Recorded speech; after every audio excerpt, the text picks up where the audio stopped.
예, 안녕하십니까. 이번 시간에는 예상 문제집 교재 189페이지가 되겠습니다.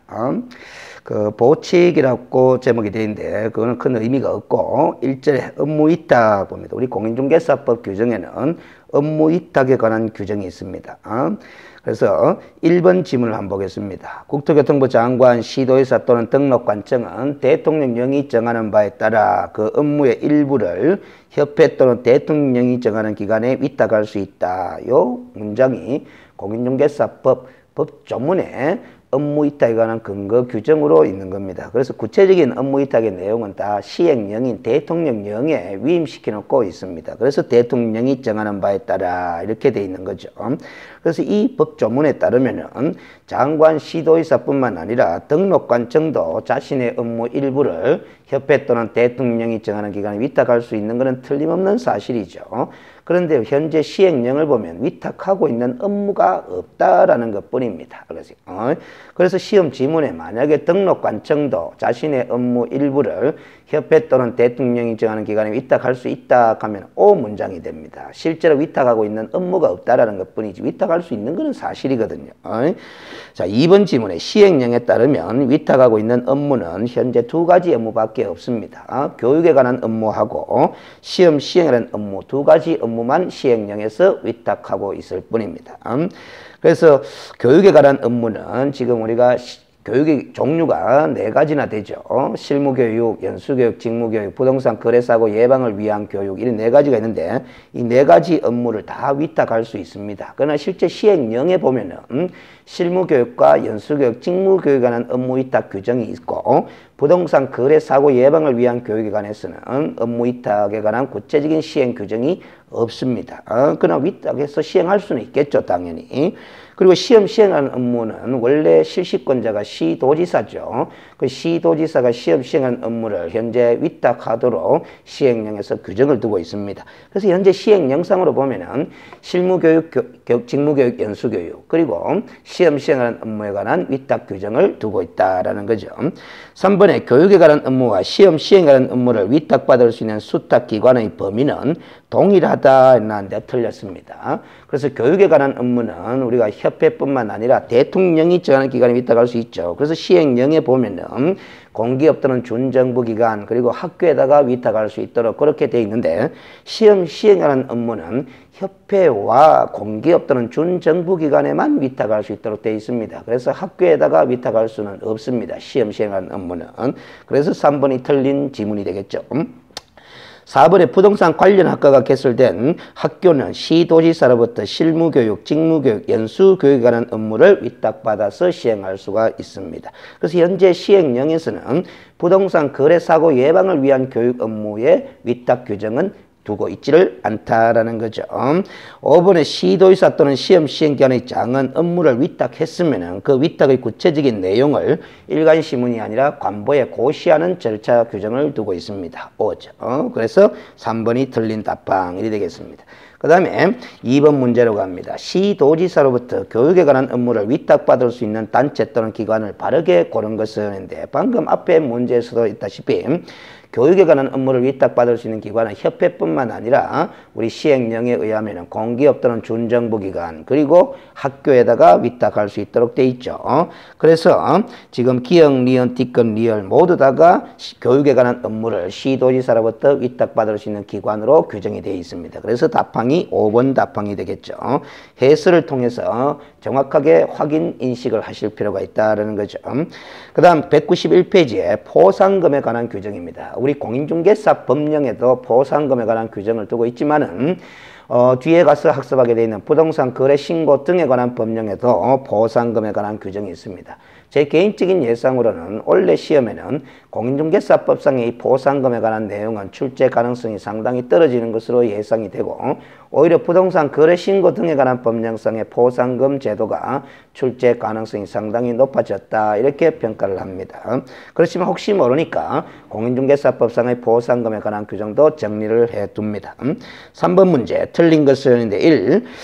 자, 포상금이 지금 공인중개사법상의 포상금 규정입니다. 공인중개사법상의 포상금 규정을 고려해서 OX 판단을 하셔야 됩니다. 실거래가 신고에 관한 법령에 나오는 포상금 규정을 떠올리시면 곤란하다라는 거죠. 이 공인중개사법상 포상금의 지급 결정은 지급 신청서를 제출받은 등록관청이 행합니다. 등록관청이 포상금 지급 신청을 받아가 지급 결정을 하고 지급 결정일로부터 1일 이내에 포상금을 지급하도록 되어 있는 거죠. 2번도 O가 되겠죠. 3번 포상금은 포상금의 지급 대상이 되는 자가 행정기관에 의하여 발각되기 전에 신고 고발하게 되면 포상금을 지급받을 수 있습니다. 그래서 행정기관에 발각되기 전에 어디다가 신고 고발을 할 수 있느냐 하면 포상금 지급 사유를 잘 떠올려 봅니다. 무등록 중개업하는 사람, 거짓거밖에 부정한 방법으로 등록한 자, 그리고 등록증이나 자격증을 양도 대여 또는 양수 대여를 받아서 사용한 자, 이런 사람들을 신고 고발했을 때 포상금 지급 대상이 되는 거죠. 근데 그 중에 보면은 무등록 중개업과 거짓거밖에 부정한 방법으로 등록한 자, 그리고 등록증, 자격증, 양도대 이 전부 다 형사처벌의 대상이 되는 범죄 행위에 해당합니다. 따라서 행정기관인 등록관청에 신고 고발해도 되지만은 수사기관에다가 신고 고발하더라도 포상금 지급받을 수가 있는 거죠. 주의를 할 거는 수사기관에 신고 고발했다 하더라도 포상금 지급 결정과 포상금 지급은 등록관청이 행한다라는 사실입니다. 4번 하나의 사건에 대해 2인 이상이 공동으로 신고 또는 고발한 경우에는 균분 지급을 원칙으로 한다 해놨는데 오죠. 그렇죠. 그래서 똑같이 균등해서 배분해서 지급을 합니다. 그러나 포상금을 지급받을 자가 합의해가지고 합의된 방법에 따라 지급 신청을 해오면 합의된 방법에 따라 지급을 하게 되어 있습니다. 포상금의 지급에 소요되는 비용 중 국고에서 보조할 수 있도록 되어 있는데 보조할 수 있는 비용은 100분의 50 이내로 하도록 되어 있습니다. 자, 이 5번 지문은 국고에서 보조할 수 있다 하는 부분은 우리 실거래가 신고 등에 관한 법령상의 포상금 규정에 보면은 국고에서 보조할 수 있다는 근거 규정은 없고 시군구의 재원으로 충당한다 그렇게 되어 있으니까 주의를 하셔야 되고 그래서 보조할 수 있는 비율 100분의 50 이내로 한다 하는 이 보조 비율도 공인중개사법에만 규정이 되어 있지 실거래가 신고 등에 관한 법률에는 나오지를 않습니다. 그래서 답은 3번이 되겠네요. 그래서 이 3번의 포상금은 지급 대상이 되는 자가 행정기관에 의하여 발각되기 전에 등록관청이나 수사기관에 신고 고발이 접수되면 지급한다 하는데 접수가 됐다고 해서 바로 포상금을 지급하는 것이 아니고 수사기관인 검사에 의해서 공소 제기 또는 기소의 결정을 한 경우에 한해서만 지급을 합니다. 그래서 아무리 신고 고발이 접수됐다 하더라도 수사기관인 검사가 공소 제기 또는 기소의 결정을 하지 않은 사건이라면 포상금 지급을 하지 않는다라는 사실, 그 점을 주의하셔야 되겠죠. 그 다음 4번 문제로 갑니다. 옳은 것은 장관은 자격증을 양도 대여한 자를 신고한 자에 대하여 포상금을 지급할 수 있다 하는데 포상금 지급의 주체는 등록관청이죠. 그래서 틀린 답항이 되겠고 2번 국토교통부 장관은 거짓거밖에 부정한 방법으로 사무소 개설 등록한 자를 신고한 자에게 포상금을 지급한 경우 등록관청에 그 사실을 통보하여야 한다 하는데 통보에 관한 규정도 없을 뿐만 아니라 포상금 지급의 주체는 1번 답항에서 봤다시피 국토교통부 장관이 아니라 등록관청이죠. 그래서 2번도 틀린 답항. 3번 하나의 사건에 대하여 2인 이상이 공동으로 신고한 경우에 포상금은 1인당 50만 원이 아니라 균등하게 배분하여 지급한다라는 거죠. 한 건당 50만 원입니다. 4번의 법정 중개보수를 초과해서 수수한 개업 공인중개사 위반이죠. 실거래가 신고 의무 위반자도 위반이죠. 이런 위반자를 포상금을 지급받을 수 있는 신고 대상이다 해놨는데 틀렸습니다. 실거래가 신고 의무 위반자는 공인중개사법상의 포상금 지급 대상이 아니고 부동산 거래 신고 등에 관한 법령상의 포상금 지급 대상이며 법정 중개 보수를 초과해서 수수한 개업 공인중개사는 신고 고발하더라도 포상금 지급받을 수 있는 사유에 해당하지를 않는다라는 점이죠. 5번 하나의 사건에 대하여 2건 이상의 신고 또는 고발이 접수된 경우에는 최초로 신고 또는 고발한 자에게 포상금을 지급합니다. 5번이 옳은 답항이네요. 그래서 2건 이상의 신고 또는 고발이 접수됐느냐 2인 이상이 공동으로 신고한 경우냐 그런 경우의 차이에 따라서 포상금 지급 기준이 달라진다는 점 주의를 좀 하시면 되겠고요. 5번으로 갑니다. 틀린 것은 1. 등록관청은 중개의뢰인과 직접 거래한 개업공인중개사는 신고 고발하더라도 포상금 지급 대상이 아니죠. 그래서 틀린 답방이 되겠고, 폐업 후 중개업을 한 자, 무등록 중개업자죠. 그러면 포상금 지급 대상이 됩니다. 5죠. 포상금은 한 건당 50만 원이고 포상금은 해당 신고 사건에 관하여 법원의 무죄 판결이 확정된 경우에도 지급한다 해놨는데 알으세요. 5죠. 그래서 무죄 판결이 확정된 경우든 유죄 판결이 확정된 경우든 다 지급을 합니다. 우리가 검사의 공소제기 또는 기소의 결정이 있으면은 포상금 지급 조건이 갖추어진 것이고, 그렇기 때문에 공소제기 기소의 결정을 한 사안에 대해서 무죄 판결이 나느냐 유죄 판결이 나느냐는 포상금 지급 조건이 아니죠. 5번 지급에 소요되는 비용은 대통령령이 정하는 바에 따라 그 일부를 국고에서 뭐 할 수 있다? 보조할 수 있다라는 거죠. 그래서 보조할 수 있는 비율은 100분의 50 이내로 한다. 그것이 시행령에 규정되어 있는 거죠. 그래서 5입니다. 6번 문제로 갑니다. 옳은 것은 1. 포상금은 해당 신고 사건에 관하여 검사가 무혐의에 따른 불기소 처분을 한 경우에도 지급한다 하는데 틀렸죠. 공소제기 또는 기소유예 결정을 한 경우에 한해서 지급한다. 그렇게 규정이 되어 있습니다. 2번 신고 또는 고발을 수사기관이 한 경우에는 수사기관이 포상금을 지급할 수 있다는데 수사기관이 신고 고발하더라도 포상금 지급 주체는 등록관청이라고 주의하라 그랬습니다. 틀렸죠. 하나의 사건에 대하여 2건 이상 신고가 접수된 경우는 포상금을 균등하게 배분하여 지급하는 것이 아니라 2건 이상의 신고가 고발 접수되니까 최초로 신고 또는 고발한 자에게 포상금을 지급하죠. 4번 포상금의 지급 대상이 되는 신고 또는 고발의 사유는 세 가지죠. 무등록 중개업자, 거짓과 밖에 부정한 방법으로 등록한 자, 등록증 또는 자격증을 양도대여하거나 양수대여받아 사용한 자죠. 이 전부 다 모두 다 행정형벌의 대상이 되는 경우들입니다. 그래서 5죠. 무등록 중개업은 3년짜리, 거짓과 밖에 부정한 방법으로 등록한 자도 3년짜리, 그리고 등록증이나 자격증을 양도대여하거나 양수대여받은 자도 1년짜리, 이렇게 형사처벌의 대상이 되는 범죄 행위이기 때문에 다 검사가 공소제기 또는 기소의 결정을 한 경우에 한해서 지급을 하도록 그렇게 규정이 되어 있는 겁니다. 포상금의 지급에 소요되는 비용은 그 일부를 당의 지방자치단체에서 보조할 수 있는 것이 아니고 국고에서 보조할 수 있다. 이렇게 되어 있는 거죠. 그 다음 7번 문제로 갑니다. 이 문제는 과거 기출된 문제 유형하고 비슷한 유형입니다. 계산 문제인데 시간이 다소 소요되는 그런 어려움이 있는 문제죠.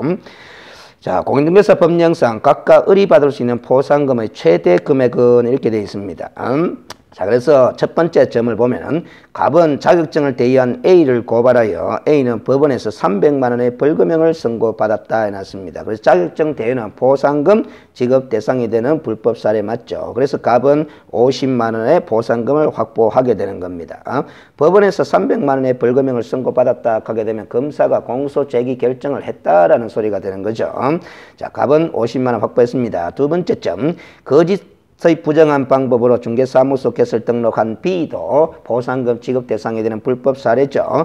각각 을이 포상금 배분에 관한 합의 없이 공동으로 신고하였는데 검사가 B를 공소 제기 결정을 했다네요. 그러면 포상금 지급받을 수 있겠죠. 유죄든 무죄든. 50만 원을 균등 배분하게 됩니다. 합의 없이 배분에 관한 합의가 없었기 때문에. 그러면 갑도 25만 원을 추가로 확보했고 을은 이제 25만 원을 확보한 거죠.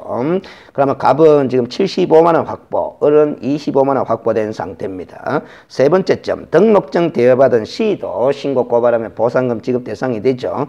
근데 갑이 신고한 이후에 을도 C를 신고하였는데 검사는 C에 대하여 기소유예 결정을 하였다 했습니다. 기소유예 결정이 한 사건도 포상금 지급받을 수 있죠.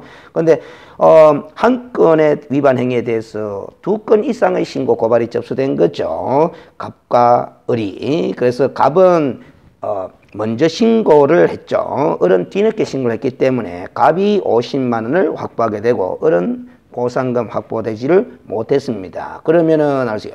갑이 50만 원 확보했기 때문에 지금 갑은 지금까지 125만 원을 확보했고 을은 25만 원만 확보한 상태입니다.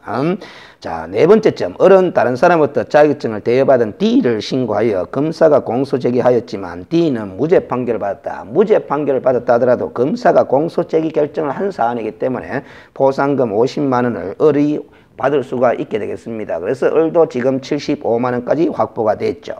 그래서 지금까지 보면은 갑은 125만 원 보상금 확보, 을은 75만 원 보상금 확보. 그래서 답이 4번이 되겠습니다.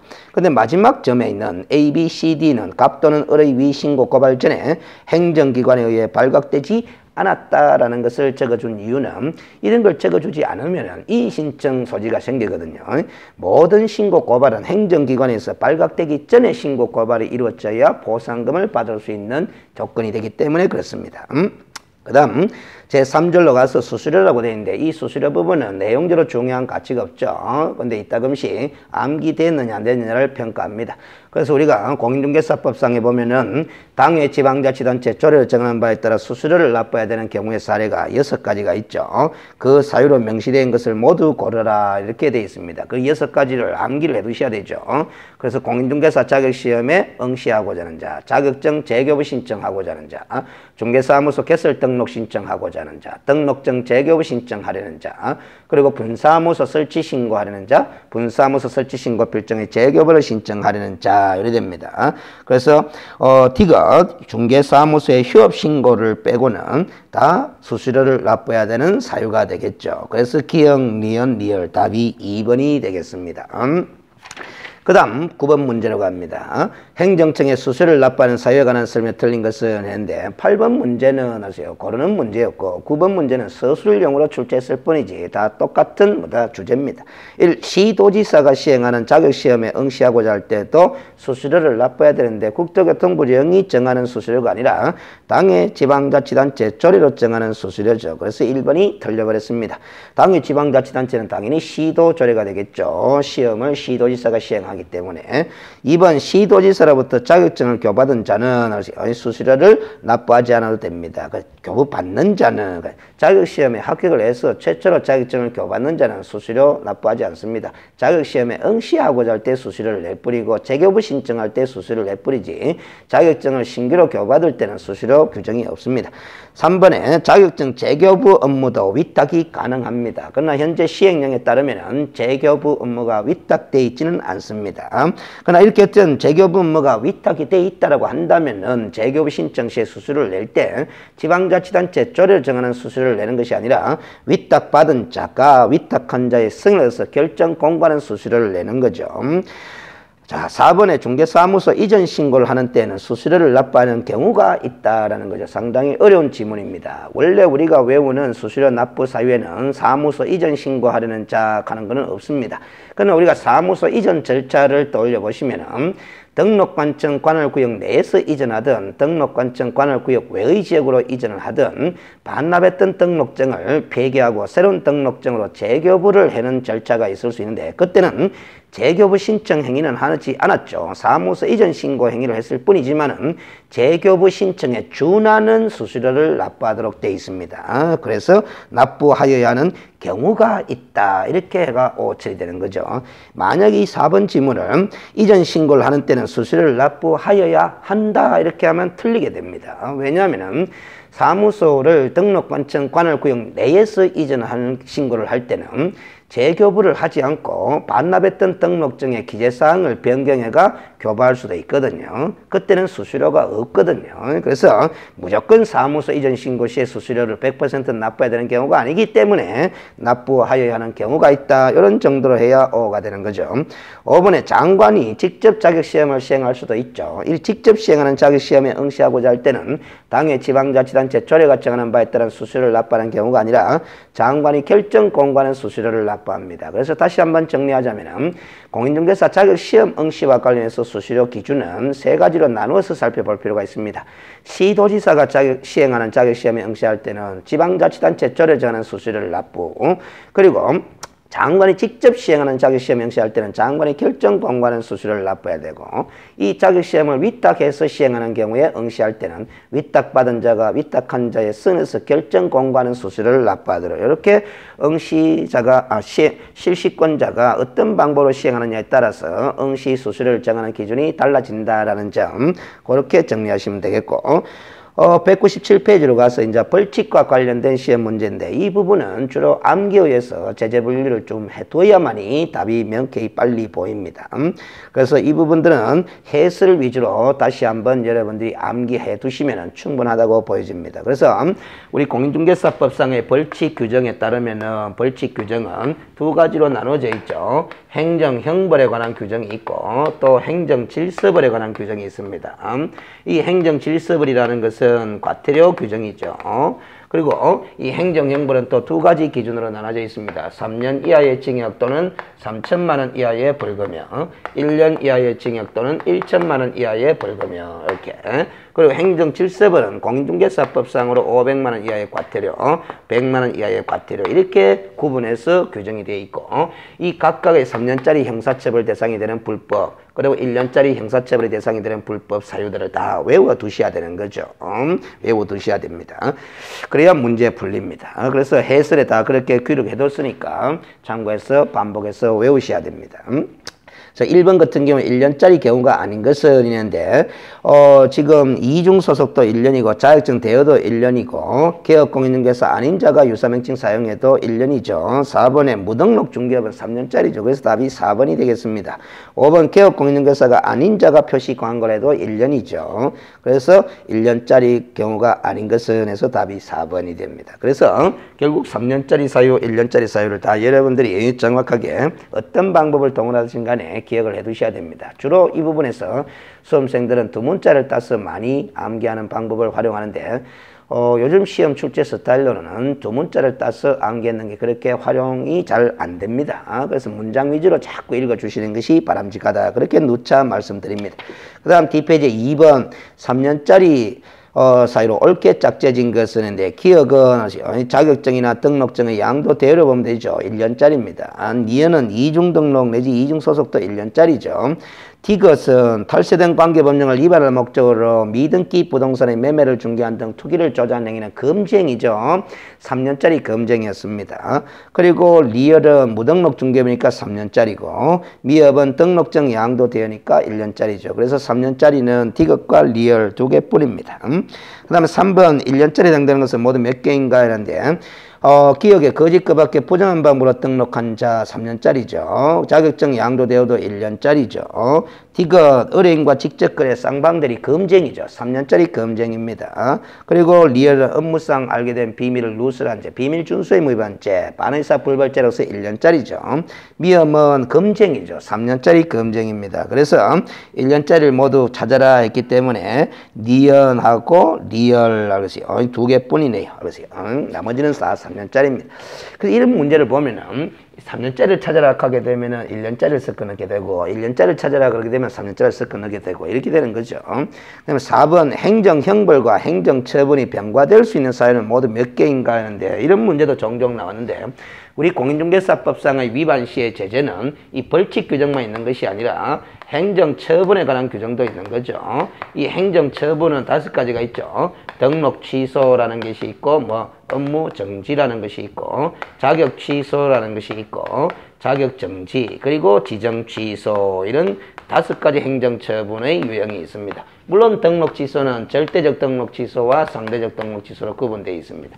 그래서 공인중개사 법령상 개업공인중개사 등이 뭔가 각종 의무를 위반하게 되면은 이런 행정처분이나 벌칙의 대상이 되는데 병과될 수 있는 사유는 모두 몇 개인가? 근데 병과 여부를 또 알아야 되는데 이 행정처분과 행정형벌은 병과가 되는 경우가 상당히 많습니다.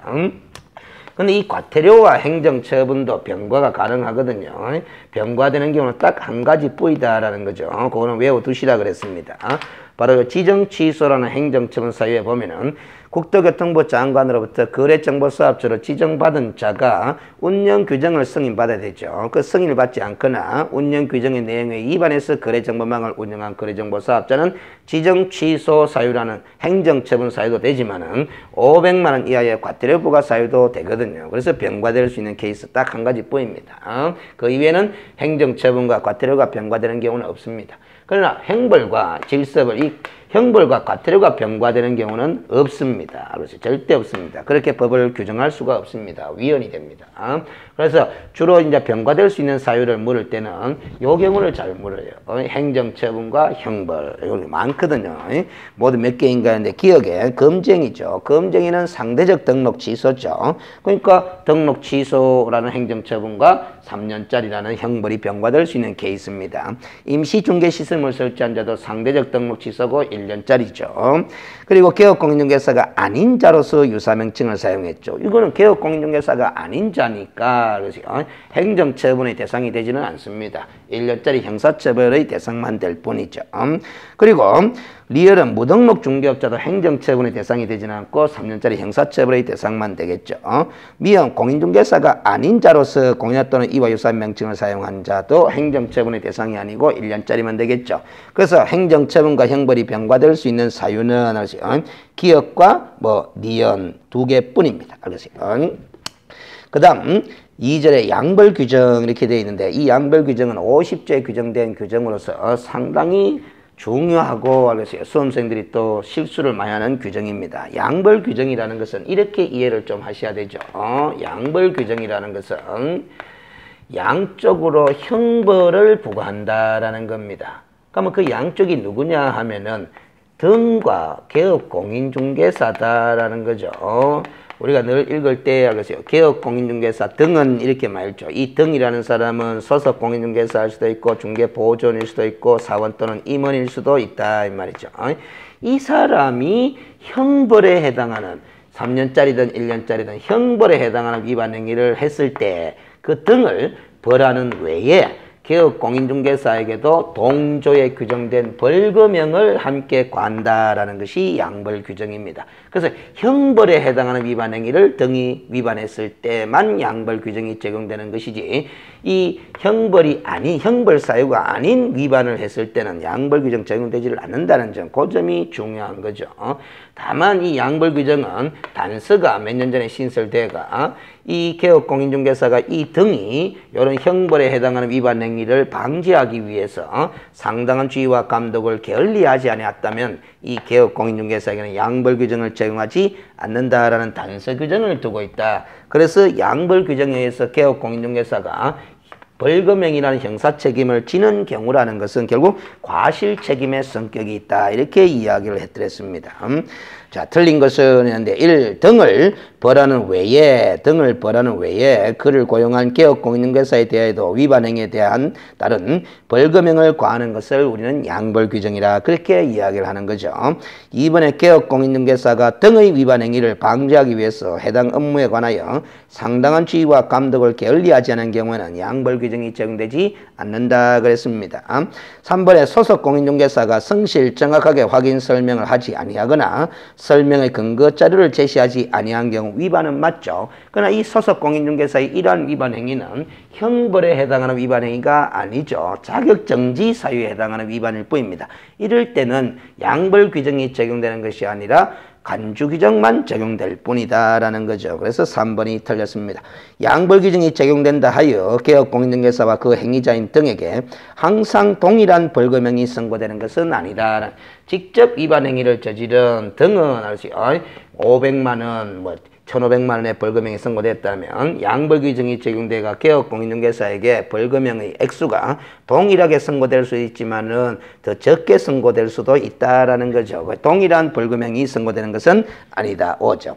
개업공인중개사가 양벌 규정을 적용받아 300만 원 이상의 벌금형을 선고받은 경우 등록이 취소되지는 않습니다. 이거는 판례의 입장인데 양벌 규정의 적용에 따라서 개업공인중개사가 300만 이상의 벌금형을 선고받은 경우는 10조에서 규정하고 있는 결격사유에 해당하지 않는다라는 것이 판례 입장이죠. 그래서 결격사유에 해당되지 않기 때문에 등록이 취소되지는 않는다라는 겁니다. 알겠어요?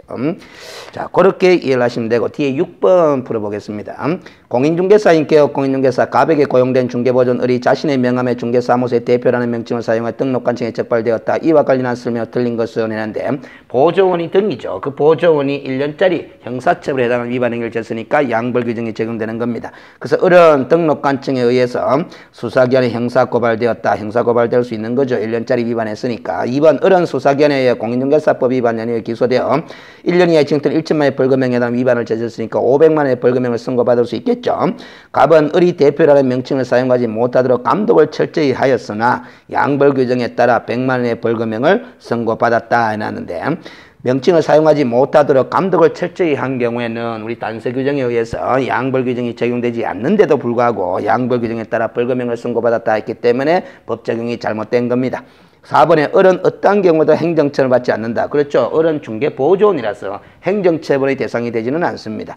갑에게 어떠한 경우에도 징역형이 선고되는 경우는 없다라는 거죠. 왜? 양벌 규정이 적용돼봤자 동족이 된 벌금형만 함께 선고될 뿐이기 때문에 징역형이 선고되지는 않는다. 갑은 직접적으로 위반 행위를 한 자는 아니죠. 그래서 답은 3번 이렇게 처리되게 됐습니다.